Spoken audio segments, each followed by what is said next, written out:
Jai Shri Ram students, myself Dr. Jitendra Prajapati. I welcome you all on my YouTube channel The Shikshit Bharat. So students, कैसे हैं आप सभी लोग? I hope you all are very well and very fine. And students, आप सभी को नवरात्रों की बहुत बहुत शुभकामनाएं और माता रानी से मेरा दुआ है कि आप सभी के परफॉर्मेंस है वो हमेशा टॉप बनी रहे और आप सभी के फाइनल रिजल्ट्स हैं वो टॉप रहे हैं। सो चलिए स्टूडेंट्स हम स्टार्ट करते हैं आपका first chapter that is the chemical reactions and equations. और स्टूडेंट्स आज की इस क्लास में हम कवर करेंगे chemical reactions and properties. So please आप वीडियो को अंत तक देखिएगा ताकि आपके सारे कॉन्सेप्ट्स हैं वो बिल्कुल क्रिस्टल क्लियर हो जाएं और आपको कोई भी डाउट ना रहे।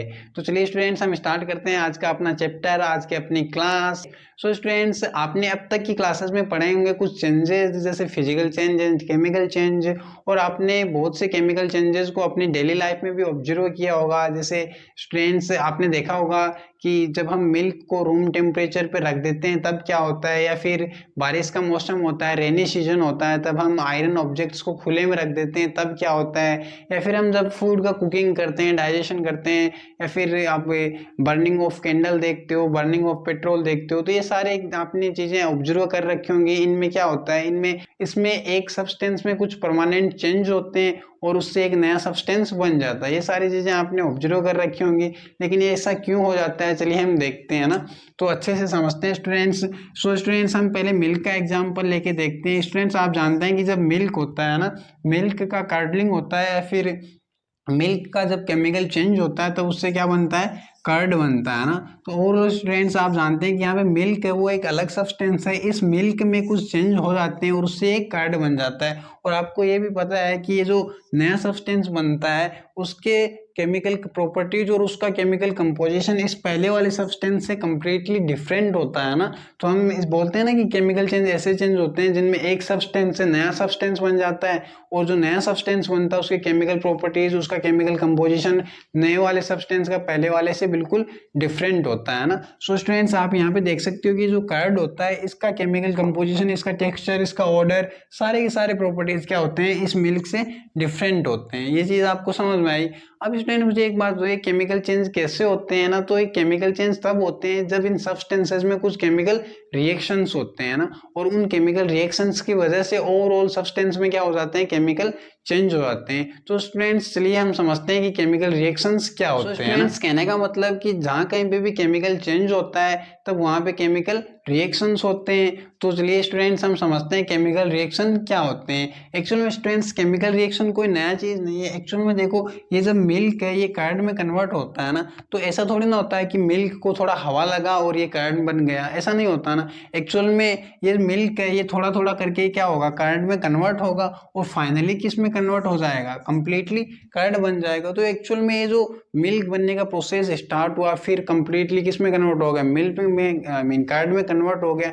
तो एक्चुअल में मिल्क से कर्ड बनने का ये जो कंप्लीट प्रोसेस है, इस प्रोसेस को हम क्या बोलते हैं, केमिकल रिएक्शन बोलते हैं ना। और स्टूडेंट्स कहा जाता है कि whenever a chemical change occurs then chemical reaction has to taken place. मतलब जहां पे भी केमिकल चेंज होता है वहां पे केमिकल रिएक्शन जरूर होती ही है ना, और केमिकल रिएक्शन की वजह से क्या हो सकता है, केमिकल चेंज हो सकता है। तो आपको समझ में आया केमिकल रिएक्शन क्या होता है। केमिकल रिएक्शन एक प्रोसेस है जिसमें सब्सटेंसेस को नए सब्सटेंस में कन्वर्ट किया जाता है और जो नया बनने वाला सब्सटेंस है उसके केमिकल प्रॉपर्टीज, उसका केमिकल कंपोजिशन पुराने वाले सब्सटेंस से कंप्लीटली डिफरेंट होता है, जैसा आपने यहाँ पे देखा है ना। सो एक अच्छी सी डेफिनेशन बनाई है मैंने आपके लिए, वो आपको बताता हूँ। चलिए students, chemical reaction is a process in which substances are converted into another substances which having different composition and different properties, है ना।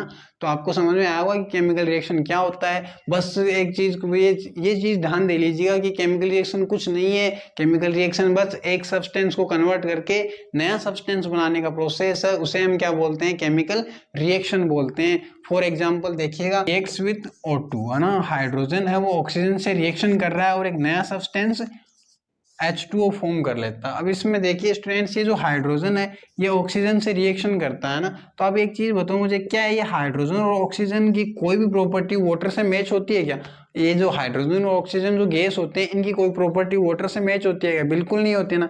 लेकिन इन दोनों में रिएक्शन होने के बाद में एक नया सब्सटेंस बन रहा है और उसकी प्रॉपर्टीज क्या है, डिफरेंट है। इसी प्रोसेस को यहाँ पे आप ऐसा बोल सकते हो कि हाइड्रोजन और ऑक्सीजन का आपस में रिएक्शन करके वाटर फॉर्म करने का जो प्रोसेस है उसे क्या बोलेंगे हम, केमिकल रिएक्शन बोलेंगे। ऐसा भी आप बोल सकते हो ना। और आपको मैंने बिल्कुल सुटेबल, बिल्कुल परफेक्ट डेफिनेशन है वो आपको मैंने बता दिया कि केमिकल रिएक्शन क्या होता है।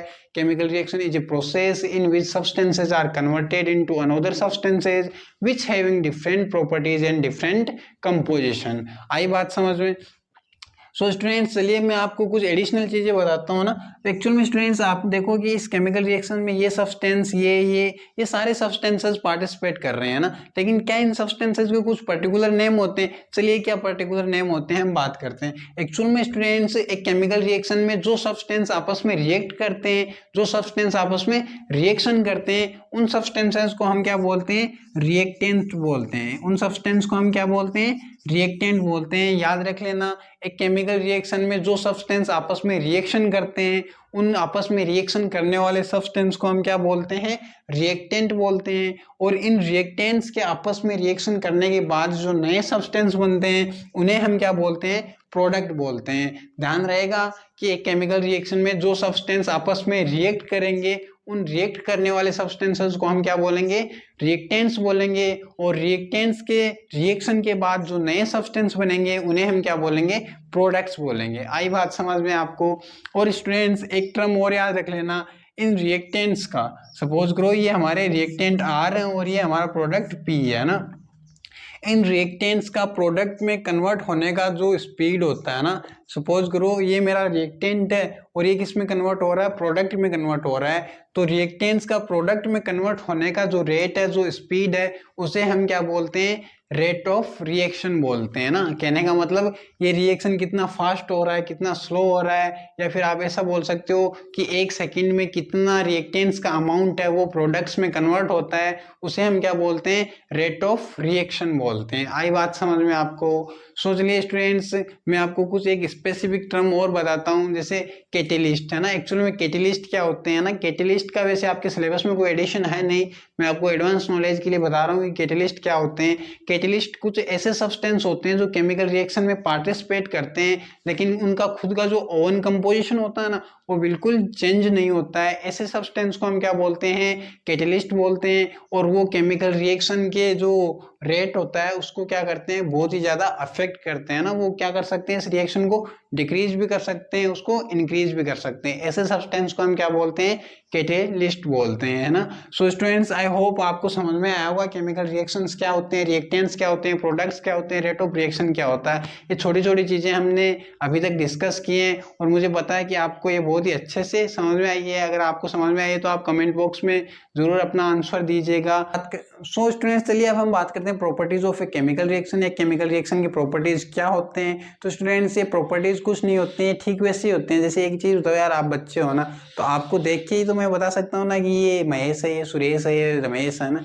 सो एक्चुअली में आपकी कुछ प्रॉपर्टी है ना, उसी तरह से केमिकल रिएक्शन के भी कुछ ऑब्जर्वेशंस हैं, कुछ आइडेंटिफिकेशंस हैं जिनसे हम पता कर सकते हैं कि यहाँ पे केमिकल रिएक्शन हो रहा है। और ये ऑब्जर्वेशंस है क्या, देखो एक तो केमिकल रिएक्शंस की वजह से क्या होता है, टेम्परेचर चेंज होता है। एक केमिकल रिएक्शन की वजह से कोई गैस का इवोल्यूशन होता है। और ठीक है, इसी केमिकल रिएक्शन की वजह से सब्सटेंसेस होते हैं उनका फिजिकल स्टेट चेंज हो जाता है और उनका जो कलर होता है सब्सटेंस वो भी क्या हो जाता है, चेंज हो जाता है। तो एक्चुअल में सब्सटेंस का colour change, physical state change, evolution of A gas, change in temperature, ये सारी चीजें, ये सारी प्रॉपर्टीज अगर कहीं पे नजर आए तो उससे हम कंसिडर कर सकते हैं कि यहाँ पे केमिकल रिएक्शन हो रही है। और इन्हीं चीजों को हम क्या बोलते हैं, property of A chemical reaction बोलते हैं। अब चलिए इनको समझते हैं हम वन बाय वन करके कि टेम्परेचर में चेंज कैसे होता है ना। और चलो देखते हैं।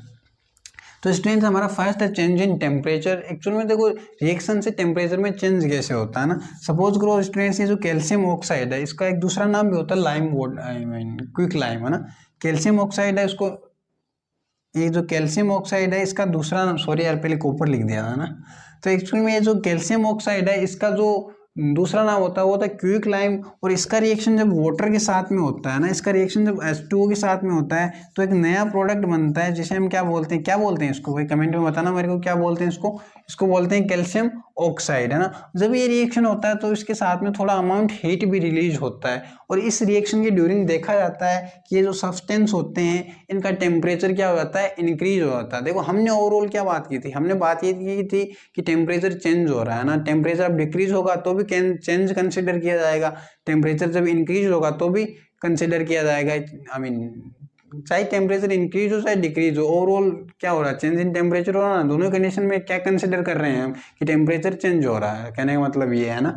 सो स्टूडेंट्स, ये जो क्विक लाइम है इसमें जब वाटर ऐड करते हैं तो इसमें से एक नया सब्सटेंस बनता है, इसको क्या बोलते हैं, स्लैक लाइम बोलते हैं ना। क्या बोलते हैं इसको, कैल्शियम हाइड्रोक्साइड को क्या बोलते हैं, स्लैक लाइम बोलते हैं। और इस रिएक्शन के दौरान देखा जाता है कि ये जो सब्सटेंस है इनका टेम्परेचर इंक्रीज हो रहा है, सब्सटेंसेस का टेम्परेचर चेंज हो रहा है। अब मैं चलिए आपको बताता हूँ कि रिएक्शन के दौरान सब्सटेंस का टेम्परेचर चेंज होता क्यों है ना। एक्चुअली में देखो स्टूडेंट्स, यहाँ पे हमने एक सिंपल सा एग्जांपल लेके देखते हैं। अभी हमने देखा है कि H2 और O2 आपस में रिएक्शन करके क्या बना रहे हैं, H2O बना रहे हैं ना। तो एक्चुअल में यार मुझे एक बात तो, H2O कोई आसमान से तो टपका नहीं होगा ना। H2 कैसे बना होगा, H2 तब बनता है ना जब दो हाइड्रोजन एटम आपस में एक बॉन्ड बना लेते हैं, तब ये क्या बन जाता है, H2 बन जाता है। अब एक बात, जो ये H2 केमिकल रिएक्शन में पार्टिसिपेट करेगा तो इस बॉन्ड के साथ में छेड़छाड़ होगी कि नहीं होगी, है ना। छेड़छाड़ होगी तो ये बॉन्ड टूट जाएगा, ये बॉन्ड टूटेगा तो इस बॉन्ड में जो एनर्जी होती है वो एनर्जी रिलीज हो जाएगी, और फिर नए बॉन्ड बनेंगे, उन नए बॉन्ड्स बनाने में एनर्जी अब्जॉर्ब होगी। तो ये बार बार एनर्जी रिलीज होती है, बार बार एनर्जी अब्जॉर्ब होती है, इसकी वजह से क्या हो जाता है, ओवरऑल रिएक्शन का टेम्परेचर चेंज हो जाता है। ठीक है, तो आपको आई बात समझेंगे कि रिएक्शन के दौरान टेम्परेचर चेंज क्यों होता है। और आपको जनरली देखो ये चीजें तो रट लेनी है ना, ये चीजें 4 पॉइंट तो याद होने जानी चाहिए आपको कि रिएक्शन की प्रॉपर्टीज में क्या क्या आएंगे, क्या क्या आएंगे, change in temperature, change in physical state, change in colour, change evolution of A gas. ये चारों चीजें आपको बिल्कुल याद हो आनी चाहिए कि ये होते हैं, और ये क्यों होते हैं, कैसे होते हैं, हम देख रहे हैं ना। सो फर्स्ट आपको हो गया। अब सेकेंड हम बात करते हैं चेंज इन फिजिकल स्टेट, है ना। एक्चुअल में किसी सब्सटेंस का फिजिकल स्टेट कैसे चेंज होता है, चेंज इन, मैं डायरेक्ट पीएस लिख रहा हूँ, पीएस का मतलब आप समझ ना, फिजिकल स्टेट, है ना, फिजिकल स्टेट। तो चलिए इसका एक एग्जांपल देके बताता हूँ आपको। जब ये पढ़ा ना एग्जांपल, है ना, जब H2 और O2 आपस में रिएक्शन करते हैं तो एक नया सब्सटेंस बनता है H2, पानी बनता है, जानते हो आप, है ना। अब इसमें देखो फिजिकल स्टेट चेंज कैसे हो रहा है, ये हमारा हाइड्रोजन कैसा सब्सटेंस है, गैस है, और ये हमारा ऑक्सीजन कैसा है, ये भी दोनों जानते हो गैस ही तो होते हैं ना। अब ये दोनों गैस आपस में रिएक्शन कर रहे हैं और एक नया सब्सटेंस बना रहे हैं H2। अब ये H2 कैसा होता है भाई फिजिकल स्टेट में, ये तो लिक्विड होता है ना। तो ओवरऑल यहाँ पे आप क्या बोल सकते हो कि केमिकल रिएक्शन में क्या हो रहा है, सब्सटेंसेस का फिजिकल स्टेट चेंज हो रहा है ना। अब यहाँ पे ऐसा भी हो सकता है कि यहाँ पे दो लिक्विड सब्सटेंस हो, आपस में रिएक्शन करके इधर सॉलिड बना दें, तो ये भी सब्सटेंसेस का फिजिकल स्टेट चेंज हो रहा है। ओवरऑल आपको बात समझ में आ गई होगी कि एक केमिकल रिएक्शन के दौरान क्या होता है, change in physical state of substances, जो रिएक्टेंट्स या हो या प्रोडक्ट्स। ओवरऑल केमिकल रिएक्शन की वजह से सब्सटेंसेस का फिजिकल स्टेट क्या होगा, चेंज होगा। आई बात समझ में आपको। अब थर्ड हम बात करते हैं चेंज इन कलर, कि केमिकल रिएक्शन से सब्सटेंसेस का कलर चेंज कैसे होता है। एक्चुअली यार ये तो जनरल सी बात है, जब एक सब्सटेंस है उससे बिल्कुल नया सब्सटेंस बन जाएगा, तो जब नया सब्सटेंस बनेगा तो उसका कलर चेंज होना भी तो ऑब्वियसली जनरल सी बात है, होगा ही होगा ना। सो चलिए इसको एक एग्जांपल से समझते हैं कि चेंज कैसे होता है कलर। सो स्टूडेंट्स, अपना जो Pb3O4 होता है ना, Pb3O4 होता है, इसको जब हीट किया जाता है तो इससे एक नया सब्सटेंस बनता है PbO, और साथ में ऑक्सीजन गैस रिलीज होती है ना। तो एक्चुअल में ये जो Pb3 होती है ये क्या होता है बताओ मेरे को, इसका नाम बताओ कमेंट बॉक्स में, क्या बोलते हैं इसको। Pb किसका सिंबल होता है, प्लम्बम, शीशे को ही तो बोलते हैं ना Pb। तो शीशे का क्या ऑक्साइड, इसको क्या बोल सकते हो, या तो लेड ऑक्साइड या प्लम्बम ऑक्साइड, है ना। प्लम्बम क्यों बोलते हैं आपको पता है। प्लम्बम यार एक्चुअल में ये जो अपने इंडिया वाले तो कोई साइंटिस्ट बने नहीं, है ना। और जो ये लेटिन वाले थे ना, विदेशी थे, ये अपनी लेटिन लैंग्वेज में शीशे को प्लम्बम बोलते हैं, और उसके प्लम्बम से इसका सिंबल बना देते हैं ये Pb, है ना। इस टाइप से ये थोड़ा हो जाता है, वरना बोलते हैं तो लेड L से स्टार्ट होता है, और ये इसका सिंबल है Pb से स्टार्ट होता है ना। और ऐसे बहुत सारे होते हैं ना, आपका अर्जेंटिनम, सिल्वर, गोल्ड, सोडियम, पोटेशियम, ये सारे के सारे इसी वजह से होते हैं ना कि इनका लैटिन में नाम अलग है, इंग्लिश में अलग है। क्या छोड़ो इसको, इससे हमें कोई लेना देना है नहीं, याद करना है, ये भी कर लो वो भी कर लो, दोनों कर लो। ये जो लेड ऑक्साइड है इसको जब हीट करते हैं तो ये किस में कन्वर्ट हो जाता है, प्लम्बम मोनोऑक्साइड में कन्वर्ट हो जाता है, लेड मोनोऑक्साइड में कन्वर्ट हो जाता है। और अब स्टूडेंट्स ये जो PbO3O4 होता है ये कलर में कैसा होता है, रेड कलर का होता है, लाल कलर का होता है। लेकिन इसका जब रिएक्शन होता है और इससे नया सब्सटेंस बनता है, ये कैसे कलर का बनता है, येलो कलर का बन जाता है ना। जैसे ही कि इसमें केमिकल रिएक्शन होता है तो कैसा सब्सटेंस बन जाता है, येलो कलर का बन जाता है। तो इस रिएक्शन से हम ओवरऑल ये आइडेंटिफाई कर सकते हैं कि कलर चेंज हो रहा है इसमें, मतलब केमिकल रिएक्शन हो रहा है। या फिर आप ऐसा बोल सकते हैं कि during a chemical reaction there is a change in colour of substances, है ना। केमिकल रिएक्शन से क्या हो सकता है, जो सब्सटेंस होते हैं उनका कलर चेंज हो सकता है, क्लियर। और कलर चेंज तो फिजिकल चेंज में भी होता है वैसे। तो ये आप को समझ में आ गया ऐसा क्यों हो रहा है, कैसे हो रहा है ना। अब हम लास्ट प्रॉपर्टी की बात करते हैं, इवोल्यूशन ऑफ ए गैस, है ना। जब केमिकल रिएक्शन होता है तब एक गैस का इवोल्यूशन होता है। गैस का इवोल्यूशन होने का मतलब कि जब ये सब्सटेंस आपस में रिएक्शन करेंगे, ये आपस में रिएक्शन कर रहे हैं ना, ऐसी सब्सटेंस आपस में रिएक्शन करेंगे, उन सब्सटेंस की रिएक्शन से एक प्रोडक्ट तो बनेगा ही बनेगा, लेकिन प्रोडक्ट के साथ में एज ए सेकेंडरी प्रोडक्ट एक गैस भी बनेगी और वो गैस रिलीज हो जाएगी। इसकी वजह से हम क्या बोलते हैं, इवोल्यूशन ऑफ ए गैस, की केमिकल रिएक्शन के दौरान किसी गैस का इवोल्यूशन देखा जाता है ना। चलिए इसको भी हम एक एग्जांपल लेके देखते हैं। आप यहाँ देख लीजिएगा, जब जिंक का रिएक्शन, या फिर ये तो जनरल सा आपने पढ़ा होगा शायद 8th क्लास में पढ़ा होगा कि जब जिंक का रिएक्शन किसी भी मेटल का रिएक्शन एसिड से होता है, किसी भी मेटल का रिएक्शन एसिड से होता है, तब एक सॉल्ट बनता है और साथ में हाइड्रोजन गैस रिलीज होती है। और याद करो आप लोगों ने वो किया था, कैंडल जला के, है ना, पॉप टेस्ट किया था, पॉप साउंड के साथ में कैंडल बुझ जाती थी, है ना, किया था ना, वो गैस वाला इवोल्यूशन का था वो एग्जांपल। चलो देखो यहाँ पे क्या बन जाएगा, यहाँ पे जिंक सल्फेट बन जाएगा और साथ में हाइड्रोजन गैस बन जाएगा। आई बात क्लियर, आई मीन समझ में आया।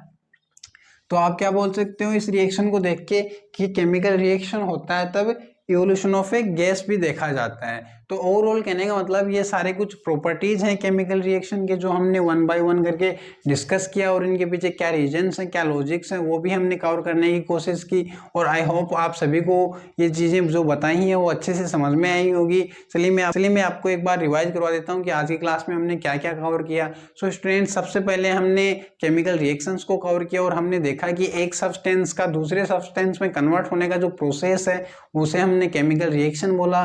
फिर हमने केमिकल रिएक्शन को थोड़ा अच्छे से समझा कि उसमें रिएक्टेंट्स क्या होते हैं, रेट ऑफ रिएक्शन क्या होता है, कैसे रिएक्शन होती है ना, वो सारी चीज़ें हमने देखी। और उसके बाद में हमने केमिकल रिएक्शन की प्रॉपर्टीज़ को डिस्कस किया। उसमें हमने सबसे पहले देखा change in temperature, change in physical state, change in colour, और फिर हमने देखा इवोल्यूशन ऑफ ए गैस। तो ये सारे प्रॉपर्टीज़ हमने डिस्कस किए और इन सारे प्रॉपर्टीज़ को हमने अंडरस्टैंड भी किया कि ऐसा क्यों हो रहा है। तो आई होप ये सारी चीज़ें आपको अच्छे से समझ में आ गई होंगी और आपके केमिकल रिएक्शंस से और उसकी प्रॉपर्टीज से रिलेटेड कोई भी डाउट नहीं रहा होगा, है ना।